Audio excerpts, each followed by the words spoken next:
Okay, good morning everyone. Just wanted to give you a tour of the chicken coop.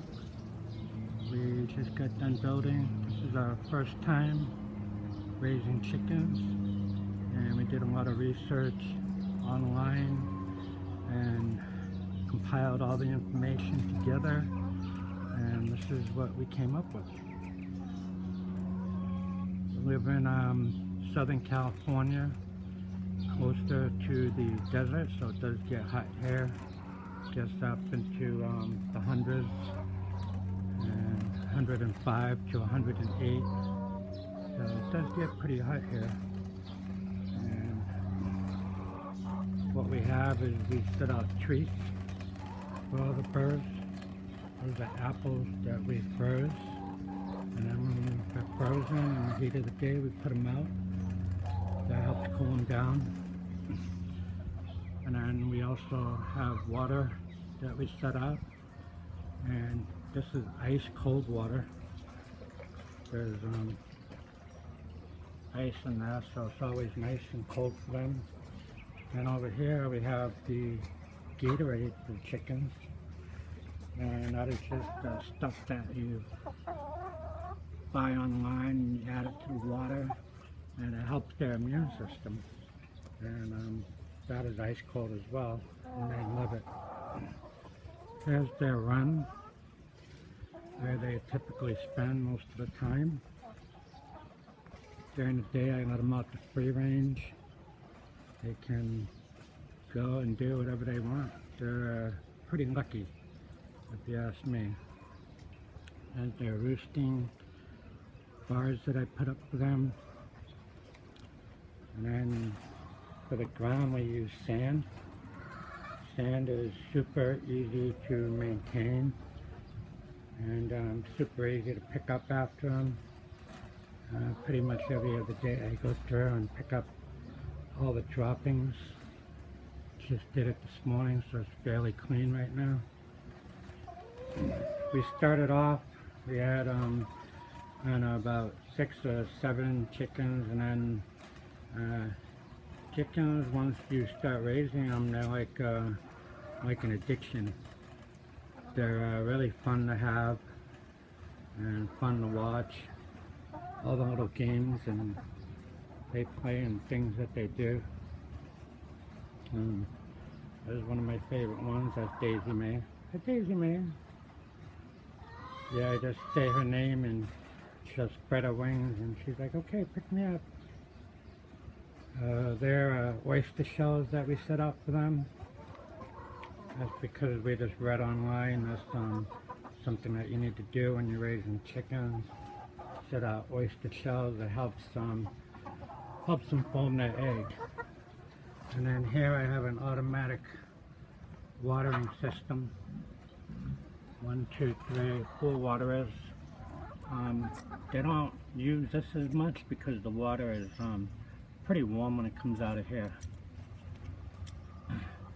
So they like to use the ice cold water that we set out for them.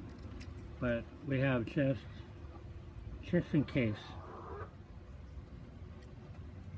If they ever run out of their water that we set out, the ice cold water, they have an option to drink from this. And it's not as cool, but it'll keep them hydrated and it does the trick.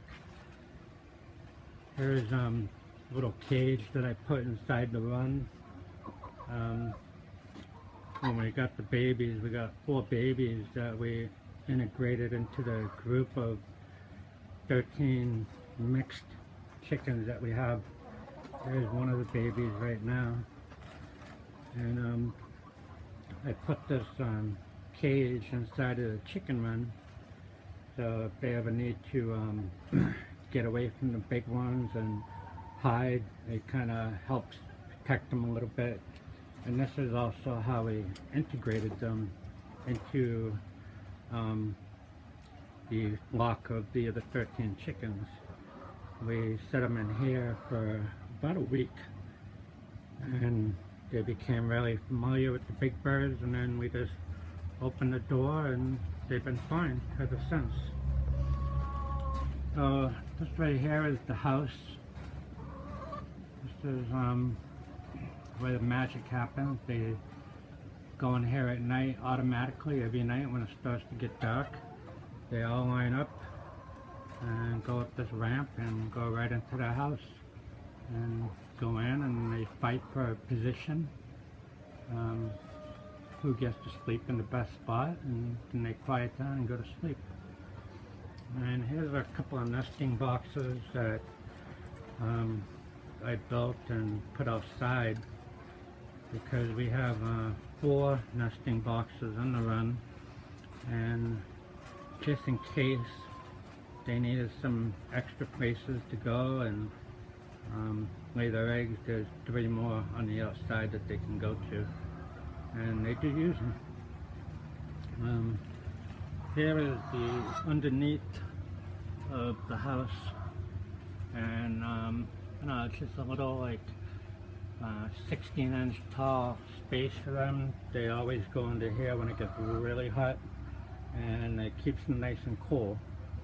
You got to be careful with the heat. Heat will kill chickens.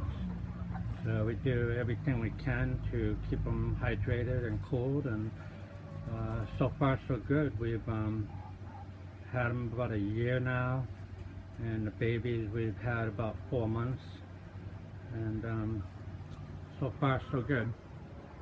And there's 2 of the feeders that we put in here for them, and it's about 5 feet tall, made out of the PVC plumbing type, and down at the bottom that's what's called a double Y.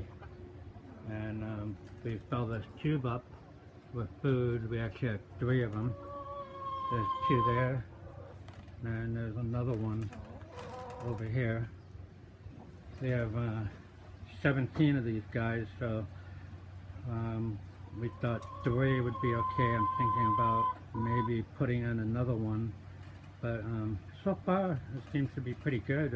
Like I said, it's about 5 feet tall, and we just fill it up, and it lasts between all 3 of them about a week. It'll take them. And there's that, and then up here is the cover. I put netting over the top of the chicken run so they can't fly away. And the main reason for the netting is for predators like hawks and any kind of predator that you would have out here. They can't get at chicken to kill them because of the netting. And then on this side I put a tarp over the top, and that helps them keep this area cool. And I learned the hard way, that is a support that I put in the middle, because when it rained the first time, this became like a big giant pool. You see, I had to poke some holes in it with a knife to get the water to drain out, and that was a dumb move on my part. Let's get out of the chicken run and go and look at the inside of the coop. Oh, here's another thing I did to help keep them cool. I put in a misting system. It wasn't that expensive. You get it at Home Depot. There's little like 1/4-inch tubing and the nozzles, and then you just clip them to the chain link fence and hook it up to a garden hose and flip the switch, and it does a really good job of keeping this whole area nice and cool. The chicken is going after the ice cold apples. This one right here is Jezebel, and she's the head honcho. She's been since day one the leader of the entire pack. Nobody messes with her, and she gets what she wants all the time. Hi, Jezebel. Hi. It's a beautiful bird. Okay. There's one of the cream lake bars. And here's the side of it, and the sign that we put on it. The hen house. I thought that was pretty cool.